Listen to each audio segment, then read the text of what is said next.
Nëse zgjoheni shpesh gjatë natës për të urinuar, mos e neglizhoni, mund të vuani nga këto probleme. A keni nevojë të urinoni shpesh gjatë natës ndërsa jeni në gjumë? Jo vetëm që kjo do të krijojë një bezdi, por urinimi gjatë natës mund të jetë shenjë e ndonjë sëmundje të dëmshme në lidhje me shëndetin tuaj.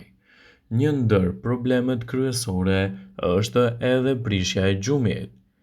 Sidomos, 1/3 e të rriturve mbi moshën 30 vjeçare patjetër duhet të shkojnë në tualet gjatë natës, gjë që pastaj rritet edhe te mosha 65 vjeçare, ku 2/3 e këtyre personave duhet të shkojnë më shpesh në tualet gjatë natës.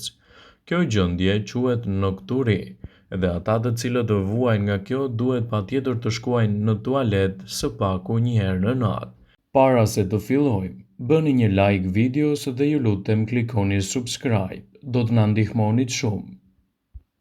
Ndërprerja e gjumit mund të jetë shkatrimtare edhe për shëndetin, por ajo mund të jetë e lidhur drejt për së drejti me këto probleme shëndetësore, sipas Healthline mund të shkaktohet nga diabeti, sistemi i dobët imunitar, sëmundjet e zemrës, madje edhe disa forma të rënda të inflamacioneve. Shkuarja në tualet gjatë natës mund të shkaktojë edhe probleme mendore siç janë depresioni, psikoza dhe anksioziteti. Njerëzit mendojnë se ngritja gjatë natës është për shkak të plakjes, mirëpo nuk duhet të jetë kështu. Gjumi i keq mund të shkatërrojë shëndetin, andaj njerëzit të cilët e kanë këtë problem do të duhet të shkojnë tek mjeku dhe të bisedojnë për shqetësimin e tyre, citon Philip van Kerebryk, profesor i urologjisë. Poliuria është gjithashtu urinimi më i shumtë se 2.5 litra në ditë. Kjo mund të ndodhë nëse pini shumë lëngje gjatë ditës, ose mund të jetë simptome diçkaje më serioze, siç mund të jetë edhe shkaktimi i diabetit. Poliuria mund të jetë shenjë e infeksioneve të thella të fshikëzës, gurve në veshka dhe prostatës së zmadhuar tek meshkujt. Por si mund të lehtësoni problemet e nokturisë? Reduktoni konsumin e lëngjeve përpara se të shkoni për të fjetur në gjumë. Pijen e fundit e pini të paktën 2 orë përpara gjumit. Megjithatë, pini sasinë e rekomanduar të lëngjeve gjatë ditës, rreth 2 litra, dhe para se të shkoni në gjumë evitoni totalisht pirjen e lëngjeve të tilla. Pini sasi më të vogla të lëngjeve me kafeinë, siç janë çaji, kafeja, çokollatat ose edhe pijet energjike. Kafeina mund të irritojë fshikëzën dhe të çrregullojë cilësinë e gjumit. Siç mund të dihet, edhe alkooli mund të ndikojë në përkeqësimin e cilësisë tuaj të gjumit. Nëse nyjet rregullisht juaj intern, përpiquni t'i ulni ato dhe shtrihuni së paku 1 orë në ditë. Ngrini këmbët lart dhe kështu shputat tuaja do të lehtësojnë gjendjen. Disa ilaçe të tjera mund të ndikojë që trupi të prodhojë më shumë urinë. Në shumë raste, ilaçet në atë mënyrë përmirësojnë gjendjen e organizmit. Për këtë bisedoni me mjekun tuaj. Mos pushoni t'i merrni ilaçet tuaja pa konsultën e mjekut. Mendoni, a ju shqetëson diçka me gjumin? Nëse për ju është dhoma tepër e ftohtë ose e ndriçuar, ndrrojeni atë, sepse kështu mund të jetë shkak i zgjimit gjatë natës. Reduktoni dremitjet ditore dhe shikoni nëse po përmirësohet cilësia e gjumit.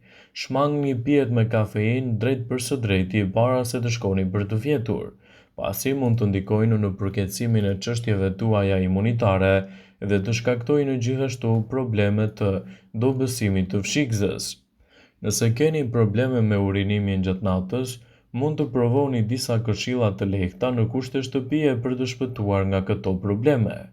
Dr. Edward Sheffer nga Universiteti Northwestern në Chicago ka thënë se ky shqetësim gjatë natës shkaktohet nga zmadhimi i zakonshëm i prostatës tek meshkujt edhe problemet të imunitetit tek femrat.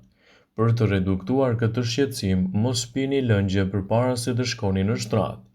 Urologu thekson se duhet të keni kujdes me sasinë e ujit ose lëngjeve që pini pak përpara gjumit. Kjo është veçanërisht e rëndësishme për njerëzit që vuajnë nga nokturia. Nëse rrisni marrjen e lëngjeve, do të keni rritje të urinës. Mos pini 2 gota ujë menjëherë para gjumit, pasi kjo mund të ndikojë në zgjimin gjatë natës. Mos pini alkool përpara se të shkoni në shtrat. Ajo që pini mund t'jetë po aq e rëndësishme sa kur e pini, pasi disa pije që kanë veti natyrale diuretike do bëjnë që trupi të prodhojë më shumë lëngje dhe kështu të rrisë edhe probleme të pagjumësisë. Shefer thotë se kafeina është gjithashtu një diuretik natyral që do ju bëjë të prodhoni më shumë lëngje me kalimin e kohës. Gjithashtu, mbathni çorape të larta deri në gjuhë për të reduktuar këtë shqetësim. Shefer rekomandon gjithashtu se burrat duhet të mbajnë edhe çorape të gjata deri në gjuhë, sidomos nëse i kanë këmbët të enjtura dhe kështu do të mbajnë lëngjet sa më larg nga trupi. Është e rëndësishme të bëni konsulta me specialistin për të evituar dyshime të mundshme. Edhe pse urinimi në mes të natës nuk është i pazakontë, nëse ndodh shumë shpesh mund të tregojë disa probleme shëndetësore, kështu që vizita tek mjeku është më së nevojshme. Sipas urologut Dr. Adam Remin, urinimi shpesh gjatë natës mund të shkaktohet edhe nga nokturia, një mosfunksionim i frekuencës së urinimit që ndodh gjatë fazës së gjumit të natës. Është normale që njerëzit të moshës së mesme të ngrihen të paktën një herë në natë për të shkuar në tualet për të urinuar, ndonjëherë 2 herë, dhe gjithashtu ky është një shqetësim, citon mjeku David Betty. Nokturia, thonë mjekët, mund të shkaktohet nga një numër sëmundjes dhe zakonisht bie në një nga 3 kategoritë e çrregullimeve më të mëdha të sistemit nervor qendror, siç janë çrregullimet kardiovaskulare ose çrregullimet e muskujve të fshikëzës. Nokturia mund të jetë gjithashtu vetëm një shenjë e infeksionit të traktit urinar ose të fshikëzës së urinës. Gjithashtu ekspertët këshillojnë që nëse vuani nga këto shqetësime, të bëni konsultat e duhura me mjekun specialist, për të evituar kështu çdo dyshim të mundshëm që lidhet me çështjet tuaja shëndetësore. Kushtojeni vëmendje simptomave të nokturisë dhe urinimit të tepërt gjatë natës, pasi mund të paralajmërojë për probleme të rënda me shëndetin.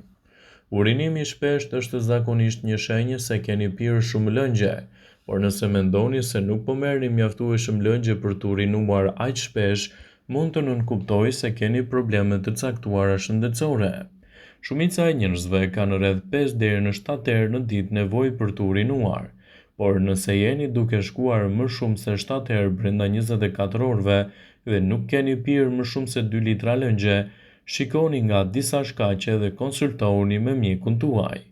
Disa shkaqe mund të përfshijnë probleme të veshkave, fshikëzën e urinës, prostatën dhe diabetin. Megjithatë, ka arsye të tjera më pak të njohura pse mund të urinoni më shpesh.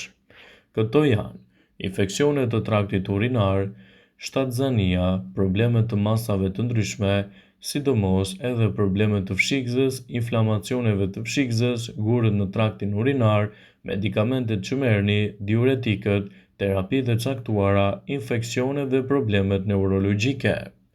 Simptomat që tregojnë se duhet të shkoni tek mjeku janë gjithashtu nëse në radhë të parë nuk ka rritje të prodhimit të urinës gjatë urinimit. Në varësi të shkakut, personat që kanë probleme me urinimin e shpeshtë mund të kenë edhe simptoma të tjera si dhimbje stomaku, mos mbajtje urine, nokturi, dhimbje gjatë urinimit. Nëse vëreni këto shenja në trupin tuaj edhe pasi urinoni, duhet të jetë një alarm për të shkuar më shpesh tek mjeku. Mos e neglizhoni çështjen tuaj shëndetësore pasi mund t'ju kushtojë shtrenjtë në të ardhmen. Nëse i neglizhoni çështjet, atëherë gjithçka do të ndikojë drejt për së drejti në imunitetin tuaj. Gjithashtu, nëse keni vërejtur se përjetoni edhe shkaqe të ndryshme siç është dhimbje të kurrizit kur urinoni, duhet të shkoni tek mjeku pasi me shumë mundësi mund të vuani nga problemet e veshkave. Është e rëndësishme që gjërat të kapen në kohë dhe gjithashtu gjendja do të jetë më e lehtë për t'u trajtuar. Neglizhenca është shkaku kryesor i krijimit të problemeve të mëdha për shëndetin e njerëzit, citojnë studimet. Këto shenja nuk duhet të neglizhohen, por adresoheni menjëherë tek mjeku juaj për të parë nga afër çështjen tuaj shëndetësore. Vëmendje. Ju bëjmë me dije se informacionet në këtë video kanë për qëllim që të plotësojnë, të mos zhvendësojnë në këshillat e mjekut tuaj ose të ofruesit të kujdesit tuaj shëndetësor, dhe nuk kanë për qëllim që të mbulojnë të gjitha përdorimet e mundshme masat paraprake, ndërveprimet ose dhe efektet e tyre negative për shëndetin tuaj. Pasi ta dëgjonit këtë video, do juftoja t'i bënit like dhe ta shpërndanit atë në profilin tuaj në mënyrë që të informohen dhe miqtë e tu.